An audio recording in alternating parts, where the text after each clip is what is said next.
There was a time when a rookie leader of the official opposition, fresh from scoring his first big electoral goal, would have used his moment in the sun to showcase his prime ministerial credentials. Now is not such a time. Last week, Conservative leader Andrew Scheer hit the ruling Liberals where it hurt by beating them in a by-election in the Quebec riding of Chicoutimi-Milleford. Prime Minister Justin Trudeau shakes hand with Conservative leader Andrew Scheer at the start of the Defy Pierre Lavoie, a 1,000 km bicycle trek on June 14, 2018 in Saguenay.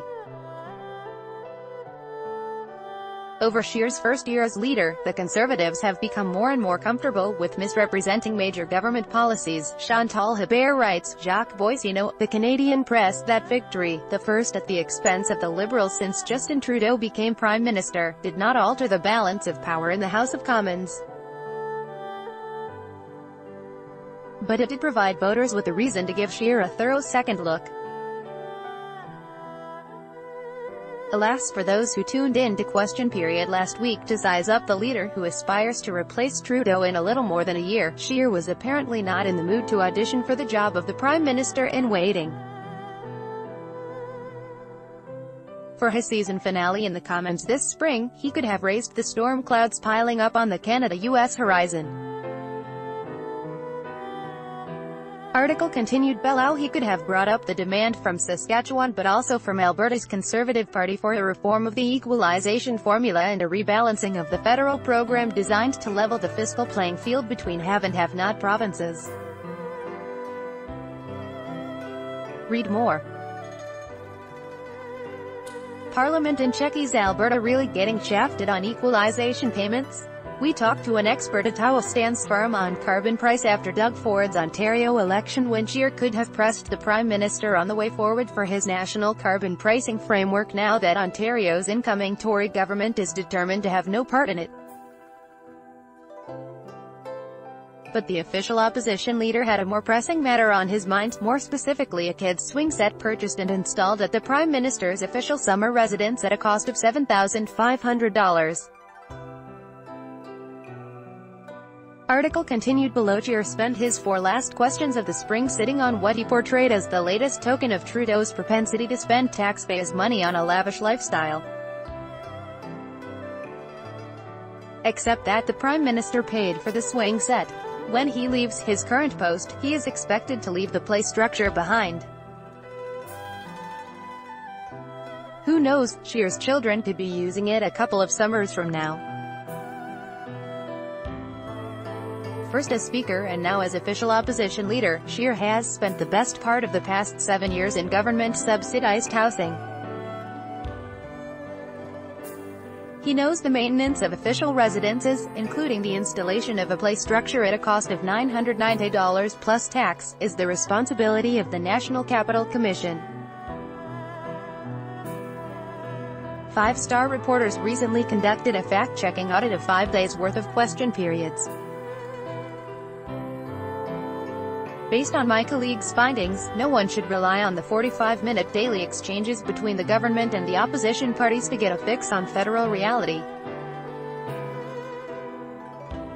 That's been true for a long time, and the arrival of television in the House 40 years ago has certainly contributed to the phenomenon.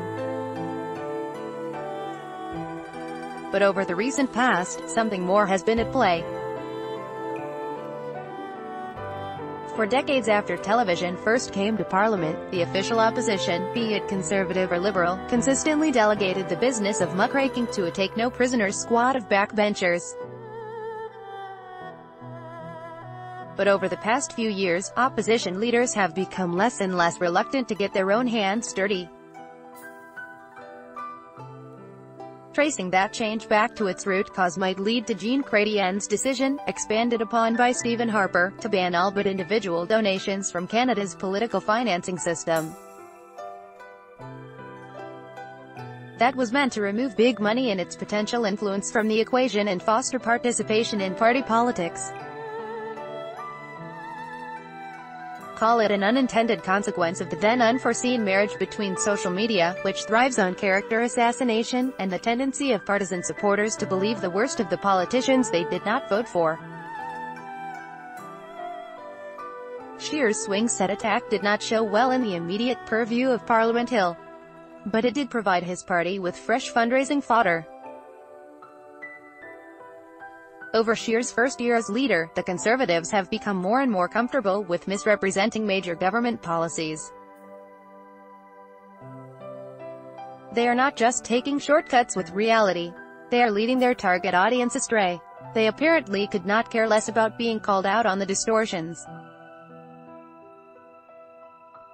When it comes to not letting facts get in the way of a good story, some of the party's literature would make a bottom-feeding tabloid green with envy.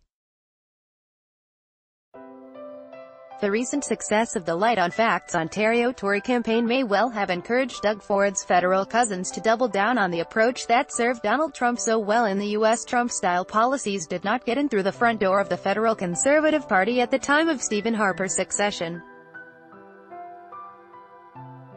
The same cannot be said of the back door when it comes to party messaging. And on that score, the example increasingly comes from the top. Chantal Hebert is a columnist based in Ottawa covering politics.